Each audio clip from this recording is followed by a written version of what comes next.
Chers Algériens, chères Algériennes, bonjour. C'est le début du mois de septembre et qui dit septembre dit rentrée sociale, rentrée des classes et le début des études universitaires. Pour les étudiants algériens désirant continuer leurs études en France, c'est en septembre que tout se confirme pour le départ ou non pour un cursus universitaire plein de challenges. Beaucoup d'entre eux n'envisagent le passage par les universités françaises que comme un tremplin pour partir ailleurs une fois diplômés. La communauté estudiantine algérienne en France est considérée comme la deuxième plus importante après le Maroc et la Chine. Mais la France est loin d'être le paradis. Les étudiants non boursiers, en tout cas, se retrouvent livrés à eux-mêmes. Ce numéro du débat est l'occasion de revenir sur les démarches et la situation des étudiants en France et surtout de vous montrer l'envers du décor. Ce sera avec mes invités, Mohamed Bouzid, président de l'association étudiants algériens en France, Paris 13, il fallait que je le précise. Bonjour Mohamed. Bonjour madame. Merci d'avoir accepté et d'être parmi nous aujourd'hui. Et nous avons Kalim Tebani, étudiant algérien, qui nous rejoint par Skype d'Algérie. Bonjour Kalim. Bonjour. Merci d'avoir accepté de participer avec nous. Alors, je pense que je devrais commencer cette émission par votre expérience. Vous avez fait, en tout cas, vous avez suivi les démarches Campus France pour être admis dans une université française. Parlez-nous un peu de votre choix et de votre procédure et pourquoi vous avez choisi la France. Bonjour. Karim, le son n'est pas très bon. Je vous demanderai peut-être de y remédier.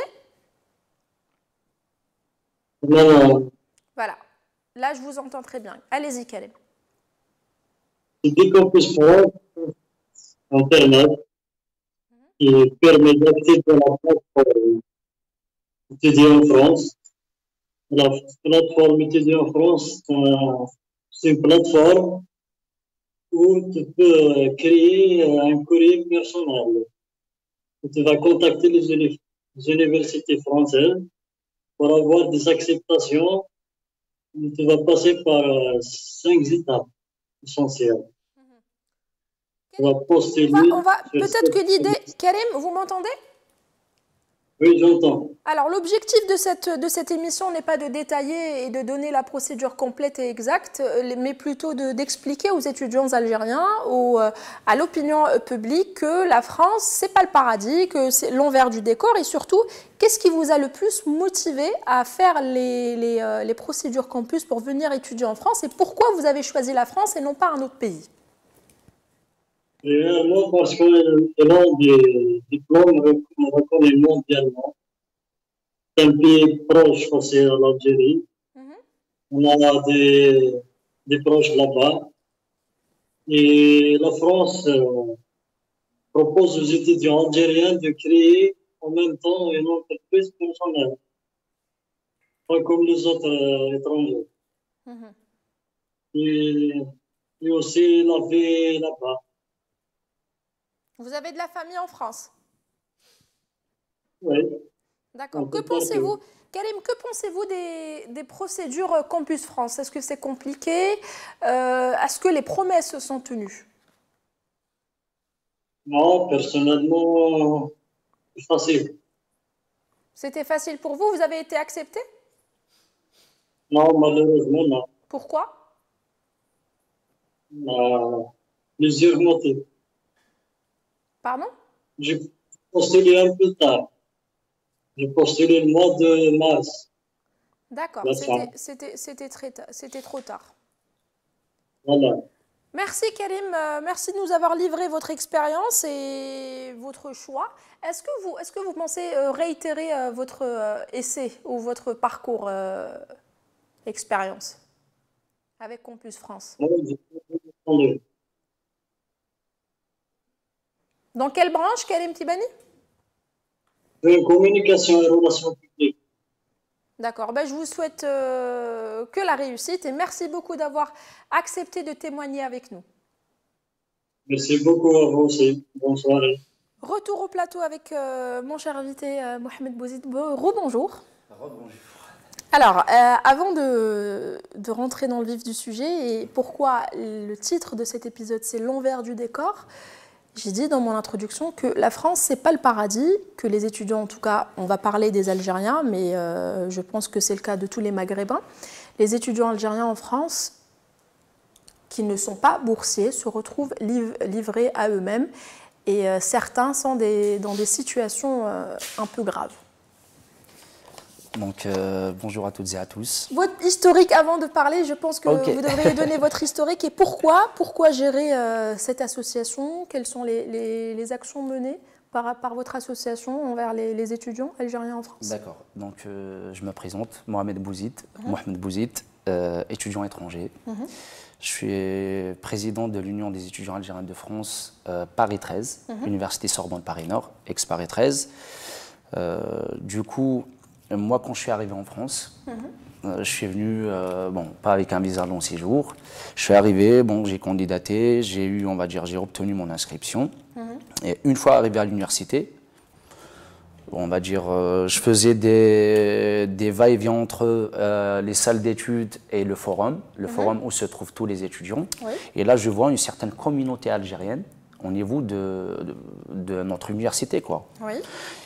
Et on va dire une semaine, 2 semaines, 3 semaines, je vois toujours les mêmes personnes en train de, voilà, de discuter entre eux, de parler de tout ce qui se passe en Algérie, de toutes les problématiques, de tous les problèmes, voilà, dans leur vie quotidienne ici en France. Et du coup, bon, je me suis intéressé, j'ai été les voir, bon, on s'est échangé, on va dire, quelques mots, et là, ils ont compris qu'en quoi je suis vraiment intéressé au mouvement associatif, et c'est ce que j'apprécie beaucoup.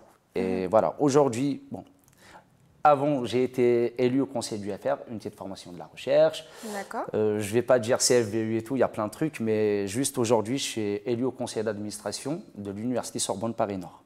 D'accord, admirable. Voilà. Merci beaucoup. Alors, on va faire, dans ce plateau, dans cet épisode du débat, on va faire un petit voyage. On aurait aimé avoir un professeur avec nous qui, malheureusement, à la dernière minute, s'est excusé. Nous n'arriverons pas à l'avoir. On va faire un petit voyage d'un étudiant qui désire postuler pour venir étudier en France. Alors, avant de parler de Campus France, pourquoi la France est un peu la destination ou le but de la plupart, je dirais, des étudiants algériens, indépendamment de la proximité linguistique, historique. Pourquoi la France? Pourquoi la France? La réponse est vraiment claire. C'est que la plupart, on va dire, de nos familles se trouvent en France. Et de deux... Tel est le piège. Voilà. On va y revenir. D'accord.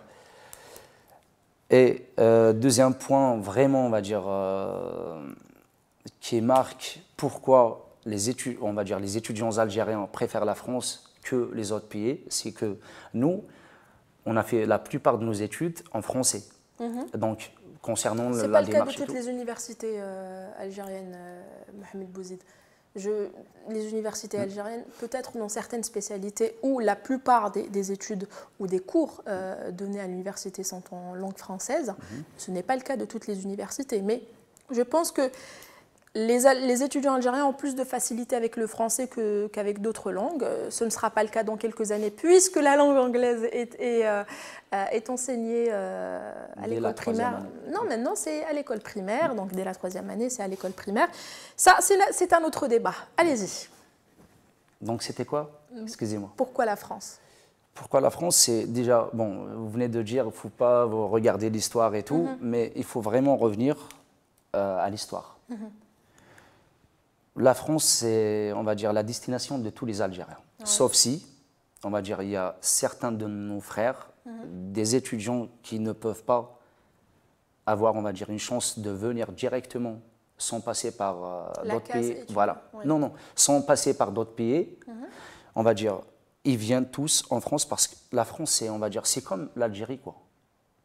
2 heures, tu es en Algérie. Donc c'est à 2 heures de vol. Voilà, c'est ça. Est-ce que les universités ou les établissements universitaires, les écoles supérieures françaises sont abordables, relativement abordables pour les Algériens par rapport à ce qui s'offre à eux dans d'autres pays, européens ou non? Non, non, pas du tout. Ça ne reste pas abordable? Non, pas du tout. Une fois, on va dire, en fait, il y a deux choses que tous les étudiants, on va dire, il faut qu'ils comprennent ça.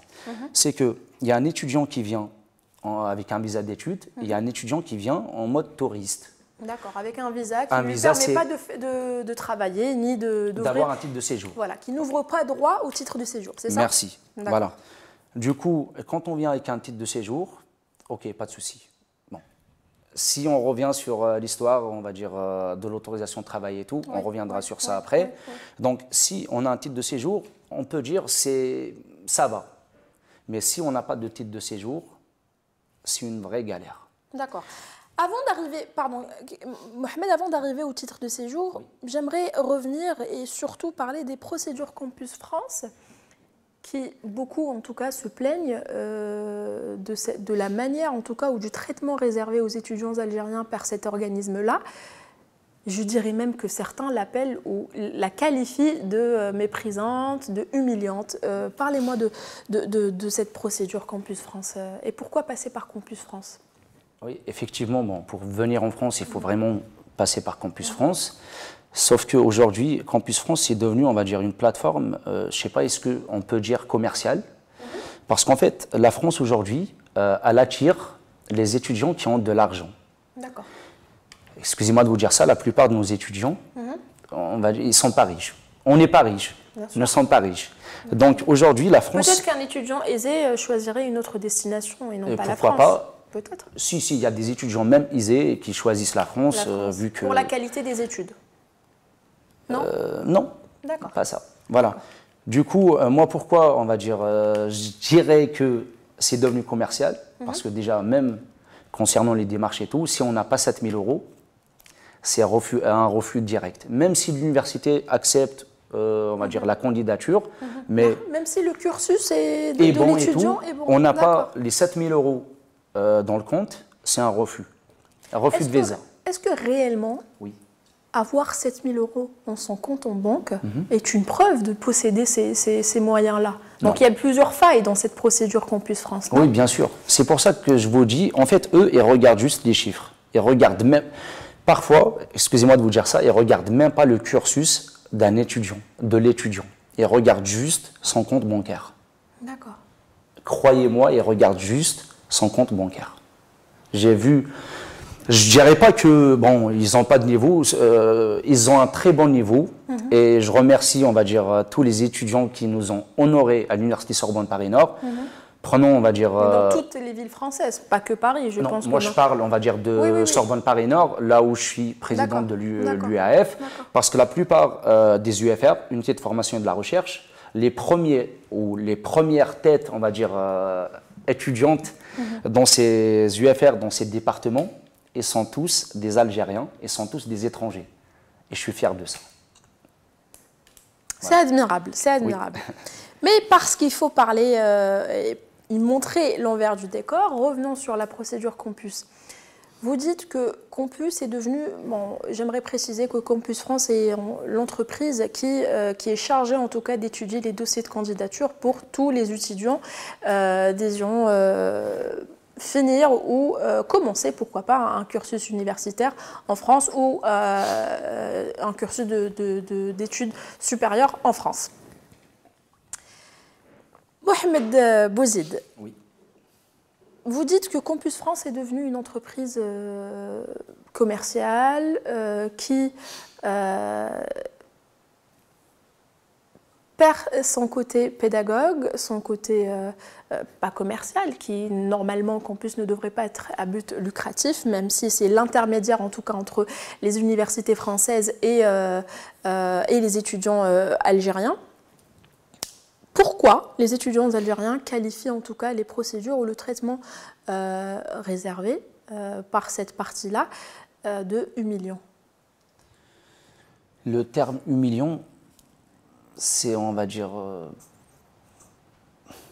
c'est compliqué. Okay. Humiliant, bon. Vous n'êtes pas d'accord? C'est pas que je ne suis pas d'accord, parce que dire humiliant de par, je comprends pas. Mais lorsqu'on paye un service, On s'attend à un minimum de prestations, un minimum de ce service-là. Quand on paye un service et on attend, par exemple, pour obtenir un rendez-vous pour passer son test de français, attendre de recevoir cette attestation, attendre de recevoir tous les documents nécessaires pour aller déposer son dossier de visa et au final, on ne retrouve pas ce service-là. Peut-être que ça expliquerait pourquoi ces étudiants-là, ces clients en tout cas de Campus France, considèrent que le traitement ou toute la procédure un peu compliquée, un peu humiliante, surtout pour ceux qui ont déjà un cursus assez admirable. En fait, bon, je rejoins ces étudiants qui disent que, moi je ne dirais pas humiliant, on va dire c'est galère. Oui. Bon, on galère pour avoir telle attestation, pour avoir un rendez-vous, pour avoir un truc. Et je tiens juste à dénoncer, si vous me permettez, ceux qui vendent des rendez-vous avec 20 000 dinars, 30 000 dinars aux pauvres étudiants. Donc je les dénonce et je leur dirai, on va dire, vous n'avez pas, je ne sais pas comment on l'explique en français, mais si vous me permettez de le dire, le qalb, vous voyez des étudiants qui galéraient, qui n'ont pas, ils ont une bourse, les pauvres, de, je ne sais plus, est-ce que c'est 6 000 ou 8 000 dinars aujourd'hui? C'est un luxe, hein, pas du tout. Non, ce n'est pas un luxe, voilà. Non, elle n'a pas atteint les 6 000 dinars en Algérie. Oui, moi à l'époque, c'était 4 000 dinars. C'était 4 000 dinars, donc ceux qui profitent de ces gens, de ces pauvres gens, vous n'avez pas le cœur. Donc, concernant les démarches, ce n'est pas uniquement en Algérie, c'est dans tous les pays du monde. Oui. Sachant que, on va dire, c'est pas la première fois où la plupart des étudiants dénoncent ce genre de pratiques, d'abus. Donc moi, ce que je souhaiterais que Campus France dans tous les pays du monde revoie ces pratiques. Voilà. Alors, une fois l'étudiant admis avec un visa de type D, un visa long séjour pour études, il vient en France. Est-ce que la France, c'est le paradis? Est-ce que toutes les portes sont ouvertes pour ces étudiants? Est-ce que c'est si beau que ça en a l'air? La réponse est non. D'accord. Donc moi, je tiens juste à dire un truc à nos futurs étudiants qui vont venir dans les prochains jours en France. Attendez-vous, on va dire, bon, ce n'est pas le paradis. Attendez-vous à ce que, une fois arrivé en France, il n'y a pas ta maman, il n'y a pas ton papa, il n'y a pas ton frère, il n'y a pas, on va dire, tes amis. Tu arrives, je ne sais pas, est-ce que je peux le dire, ils sont livrés à eux-mêmes. À eux-mêmes. Parfois, tu manges le matin, tu ne manges pas le soir. Tu manges le soir, tu ne manges pas le matin. Donc, ce n'est pas le paradis. Voilà. Est-ce que vous m'avez dit que beaucoup, en tout cas beaucoup, vous m'avez parlé en off et vous m'avez permis d'aborder ce point en direct, que les étudiants algériens qui ne sont pas boursiers, qui viennent de familles moyennes et qui se retrouvent ici parce qu'ils ont eu des promesses de la part de leur entourage, parce qu'ils ont eu des promesses de la partie, on va revenir sur les accords d'Évian. Qu'est-ce qui se passe une fois ici ? Parlez-moi des cas que vous avez rencontrés dans le cadre de votre travail, dans le cadre de votre militantisme, dans le cadre de votre travail avec l'association, les cas les plus graves que vous avez rencontrés. Donc, juste avant de répondre à vos questions, j'ai entendu que vous m'avez dit qu'ils ne sont pas boursiers, ce qui est dommage. Je vais juste souligner un truc, c'est que les étudiants qui viennent du Niger touchent une bourse en France, alors que le Niger, c'est nous, on les aide. On leur donne des aides alimentaires, des aides financières ou un truc comme ça. Ce qui est dommage, c'est que, on va dire, nous, on a tout ce qui est fou pour aider. Moi, j'aime pas utiliser le terme ces pauvres étudiants. Aider nos étudiants, mais il n'y a personne qui est en charge, on va dire, de nos étudiants. Parlons de l'accueil. Quand on arrive en France, il n'y a personne. Même au niveau des consulats, au niveau de l'ambassade, il n'y a aucun service d'accueil pour nos étudiants. Vous parlez de l'ambassade d'Algérie en France? Oui. D'accord. Voilà. Et je ne cite pas, on va dire, les noms ou un truc comme ça. Donc, une fois que l'étudiant algérien... On ne s'attaque pas aux personnes, on s'attaque aux procédés, on critique les procédés, on critique les lacunes, les incohérences et non pas les personnes. Parce que la plupart des pays, dans tous les consulats, dans toutes, on va dire, les les ambassades, ils ont un service d'accueil destiné aux étudiants. Mais pourquoi pas nous? Pourquoi pas nous? On n'a pas, on va dire, à cité universitaire, une cité universitaire destinée aux étudiants algériens. Alors que, je vais dénoncer ça, elle existe, mais je tiens à ce que, on va dire, certaines personnes vont voir sur place et vont constater que c'est devenu autre chose. Voilà. Parce qu'à cité universitaire, chaque pays a sa résidence universitaire pour ses étudiants. Mais après, pour la distribution des trucs et tout... Ce sont des résidences qui sont destinées aux étudiants subventionnées par l'État algérien? Oui. Sauf qu'aujourd'hui, nos étudiants, ils n'ont pas cette opportunité d'y habiter, quoi. Pourquoi ils n'ouvrent pas droit à une chambre? Parce qu'il y a certaines personnes qui occupent... c'est l'excès de zèle, encore une fois. L'excès de zèle de la partie algérienne? Oui, voilà, c'est ça. Du coup, on va dire, pour revenir à votre question, bon, en fait, parler de l'étudiant algérien en France, ça me donne envie de pleurer. Je vous explique pourquoi. Moi, ça m'est arrivé, je suis arrivé en France, j'avais pas de famille. Mais bon, il y avait des amis, oui, t'inquiète pas. Excusez-moi, je vais peut-être pas être d'accord avec vous sur ce point-là. Lorsqu'on prévoit d'aller étudier dans un pays, on ne s'attend pas à retrouver sa famille, on ne s'attend pas à retrouver un entourage, on s'attend plutôt à reconstruire tout à nouveau, à démarrer à zéro, à se faire des amis, à être... Là, il faudrait peut-être parler de l'accompagnement. Est-ce que la France tient ses promesses vis-à-vis de ces étudiants algériens en France, parce qu'il y a des coopérations entre l'Algérie et la France pour cette catégorie, cette tranche de la société? Est-ce que la France tient ses promesses? La réponse est oui. Dans mon université, parce que bon, au niveau de l'université Sorbonne Paris Nord, on a le service on va dire, de la vie étudiante. Je remercie énormément, on va dire, Sofiane Aouimer. Il était, on va dire, c'est un étudiant algérien. Il était président de l'Union des étudiants algériens de France. Et aujourd'hui, c'est lui qui fait, on va dire, l'accueil des étudiants étrangers à l'université Sorbonne Paris Nord. Je le remercie énormément. Et après, oui, je comprends, c'est dur, on va dire, dans certaines universités, mais dans mon université, on peut dire, ça va. Il y a ce qu'on appelle l'accompagnement. En général, puisque vous travaillez au sein d'une association et vous êtes à la tête d'une association et vous avez beaucoup de contacts avec les étudiants algériens en France qui sont en situation irrégulière ou pas, là on y reviendra. Est-ce que vous pensez qu'en général, en tout cas dans toute la France, est-ce que la France tient ses promesses envers ces étudiants-là? D'après, on va dire, les échos que j'ai eus et tout, non. Est-ce que les étudiants algériens sont privilégiés en France? Non, jamais. Pas du tout. Nous, on a... Bon, en fait, il y a plein de trucs. Déjà, parlons de l'autorisation de travail. Je ne parle pas d'autre chose, Crous. Parlons pas d'autre chose. Parlons juste du travail. Parce que, excusez-moi de vous dire ça, un étudiant, ok, vous venez de me dire, on arrive, on recommence à zéro, voilà, et plein de trucs. Donc, on arrive... Il n'y a pas de souci. On s'inscrit à l'université, mais après, on travaille ou pas? Il faut qu'on travaille. Mais pour travailler, pour les étudiants algériens, il nous faut une autorisation de travail. Et pour l'autorisation de travail, il y a certains employeurs qui n'acceptent pas d'étudiants algériens parce que l'employeur, à ce qui paraît, il paye beaucoup plus on va dire, de taxes, de charges, quoi. Donc pourquoi cette autorisation de travail? Alors que nos voisins, on va dire soi-disant marocains ou tunisiens, ils viennent avec un visa. Ils n'ont pas les mêmes difficultés. Ils ne rencontrent pas les mêmes difficultés. C'est ça.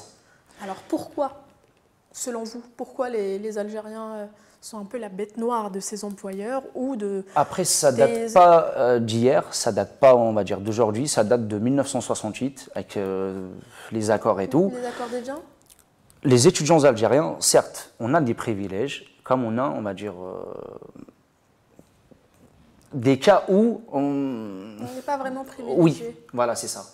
Parce que, bon, parlons, on va dire, de changement de statut. Nous, on a vraiment... Il faut juste préciser, changement de statut, c'est-à-dire de passer d'un statut étudiant à un statut travailleur, c'est ça? Commerçant, salarié, vie privée familiale et tout. D'accord. Voilà. c'est ça. En fait, comme je viens de vous dire, c'est qu'on a des privilèges, mais on a des cas où on galère vraiment. Après, bon, comme je vous ai dit, c'est pas, on va dire, ça date pas d'aujourd'hui, ça date de 1968. Voilà. Selon vous, pourquoi vous dites que les étudiants algériens ont plus de difficultés ou peut-être rencontrent plus de difficultés que nos voisins tunisiens, marocains ou d'autres nationalités et d'autres pays? Le travail. Oui. Le travail. Et on va dire... Peut-être que lorsqu'on revient sur les chiffres, en tout cas avancés par le ministre de l'Intérieur français, qui parlait d'un taux très élevé de criminalité, en tout cas où les personnes, environ 50% des personnes interpellées en France sont d'origine algérienne. Pourquoi les Algériens se sont sentis visés? Non, excusez-moi de vous dire ça, il ne faut pas qu'on rentre dans ce genre de truc. C'est que, on va dire, la plupart de ces personnes, bon, ils étaient interpellés en train de voler, en train de vendre des produits stupéfiants et tout. Ce n'est pas des étudiants. Il faut juste souligner, ce n'est pas des étudiants.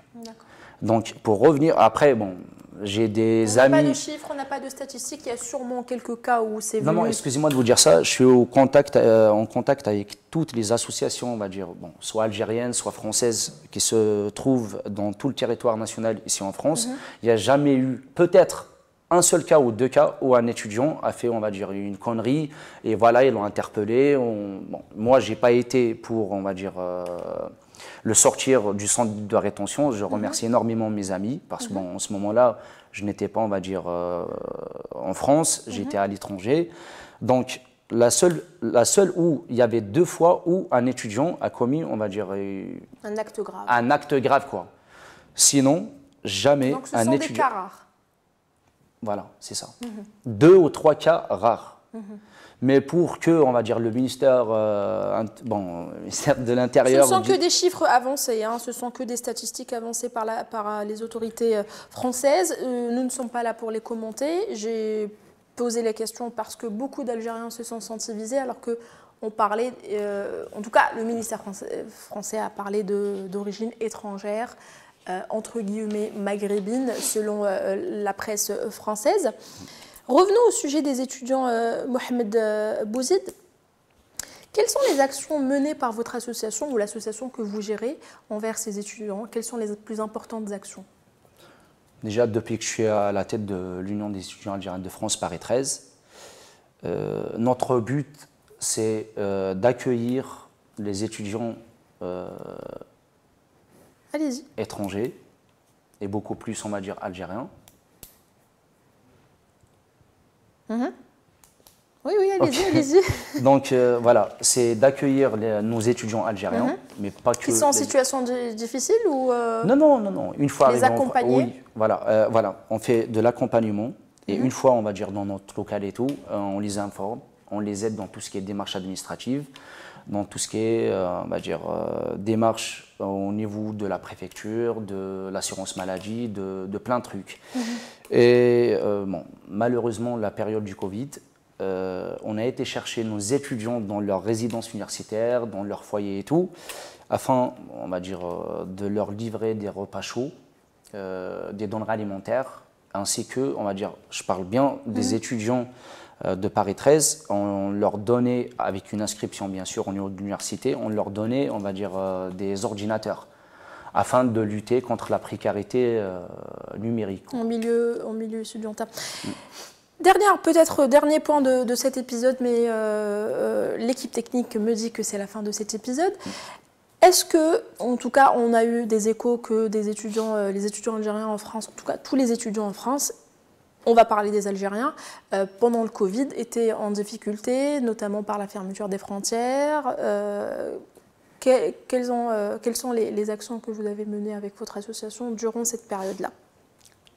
Donc, je viens juste vous le dire, c'est qu'on a des repas chauds, on a distribué des denrées alimentaires. Et pour ceux qui veulent voir ça avec leurs propres yeux, il y a la page de l'Union des étudiants algériens de France, Paris 13. Il y a tout dedans. Et après, il y a ce qu'on appelle la précarité numérique. Il y a des étudiants qui arrivent sans ordinateur, sans une puce, on va dire, qui a de la connexion Internet et tout. Ils arrivent avec 7 000 € en compte. Un minimum, c'est d'avoir un terminal. Non, excusez-moi de vous dire ça. Bon, j'espère juste, il y a certaines personnes. Il y a certaines personnes qui vont pas écouter ça parce que sinon ça va être chaud. Oui. Mais excusez-moi de vous le dire.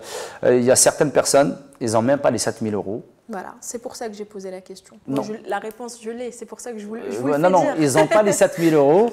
Mais voilà, vous connaissez vraiment comment ça se passe. Pourquoi c'est une manière de trafiquer? Alors, montrer qu'on a 7 000 € en compte pour justifier en tout cas de ses revenus et pour montrer en tout cas au service consulaire français qu'on a les moyens de venir et vivre, en tout cas, voilà, subvenir à nos besoins en France et surtout payer nos études, pour qu'au final se retrouver en difficulté en France et pointer du doigt les autorités françaises, les associations et le consulat algérien, en tout cas en France. En fait, comme je vous ai dit tout à l'heure, c'est devenu commercial. La France attire beaucoup, on va dire, accepte beaucoup plus des étudiants qui viennent de Chine, des États-Unis, d'Allemagne, des étudiants qui viennent en Erasmus, qui viennent passer un semestre. Mais vous confirmez que c'est devenu commercial. Oui, mais la communauté algérienne est la deuxième plus grande après le Maroc et la Chine en France. Communauté estudiantine entière. Selon une étude qui a été menée en 2019, peut-être que les chiffres ont été changés, peut-être que les statistiques sont changées depuis. En tout cas, l'étude qui a été menée en 2019 stipule que la deuxième communauté estudiantine, la deuxième plus grande communauté estudiantine en France, c'est la communauté algérienne. Oui. Voilà. Bon, je ne dirais pas non, parce que voilà, c'est une enquête et tout qui a été menée par des professionnels. Mais moi, à l'Université Sorbonne Paris-Nord, la première communauté, c'est la communauté algérienne. La première, donc c'est même pas la deuxième. Non, à l'Université Sorbonne Paris-Nord, oui. C'est la première. Okay. Voilà. Et même, on va dire, je ne sais pas si vous me permettez, je tiens à remercier un certain président de l'Université Sorbonne Paris-Nord, ex-président, Jean-Pierre Astruc, qui a accepté, on va dire, qui a voté l'annulation d'augmentation des frais d'inscription pour les étudiants étrangers. Parce que bon, les frais d'inscription sont revus à la hausse. Voilà, donc je le remercie énormément et c'est pour ça que la plupart des étudiants algériens préfèrent venir soit à Paris 8 ou à Paris 13. D'accord, on ne va pas rentrer dans ces précisions, merci beaucoup. Un dernier conseil, j'aimerais que vous donniez un conseil aux futurs étudiants algériens et à tous les Algériens qui souhaiteraient venir étudier en France. Quel est votre conseil? Un dernier mot? Mon conseil, c'est, avant de venir, pensez vraiment, on va dire, à votre avenir. Parce qu'arriver en France, être en France, ce n'est pas le paradis. Être en France, c'est se déraciner d'Algérie, on va dire, de son propre pays. On va dire, avoir la nostalgie de parler avec ses parents, de même toucher, on va dire, ses parents et tout. Et attendez-vous à une galère. Donc, avant de venir, préparez-vous. Préparez-vous et je vous souhaite que de la réussite. Et merci. Surtout, il faut avoir les 7 000 €, les vrais 7 000 € et non pas des chiffres en compte en banque. C'était le débat de ce jour. Merci de nous avoir suivis. Merci à l'équipe technique pour ce travail. Merci à vous, Mohamed Bouzi, d'avoir accepté de venir et de témoigner. Je vous donne rendez-vous dans un nouvel épisode, toujours sur l'Algérie.